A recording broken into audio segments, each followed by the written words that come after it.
अस्सलाम वालेकुम नाज़रीन, JN न्यूज़ HD के साथ मैं हूं नाइला भट्टी। नजर डालते हैं आज की अहम खबरों पर। खबर शामिल करते हैं बहावलपुर के नवाही इलाका लाल सोहानरा से, जहां रॉयल पब्लिक स्कूल में यौम आज़ादी पाकिस्तान के हवाले से तकरीब का इनेकाद किया गया।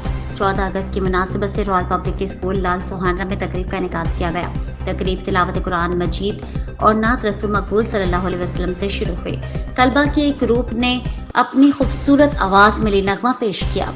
मौके की मुनासिबत से बच्चों ने इंग्लिश और उर्दू में तकरीर करके अपने जज्बात का इजहार किया और क़याम पाकिस्तान की दिलसोज तस्वीर कशी की। इसके बाद तलबा और तलबात ने मुख्तलिफ मिली नगमे पर टैबलो पेश करके तकरीब को चार चांद लगा दिए। इस मौके पर प्रिंसिपल ने कहना था कि इस वक्त पाकिस्तान को कौमी यकजहती की अशद जरूरत है। आज के दिन हम सब मुखलिस होकर ईमान, इत्तेहाद और नज़्म ज़ब्त के उसूलों पर अमल पैरा होकर पाकिस्तान को अजीम और खुशहाल मुल्क बना सकते हैं। पाकिस्तान हमारा तशख़ीस है और ये तशख़ीस हमारी जिम्मेदारी है। इसके बाद तमाम तलबा ने मिलकर कौमी तराना पढ़ा और तकरीब का इख्तिताम पर तमाम बच्चों ने मिलकर पौधे लगाए और बच्चों दरख्तों के फवाइद से आगाह किया गया। फिर तमाम बच्चों ने मुल्क की सलामती के लिए खुसूसी दुआ की।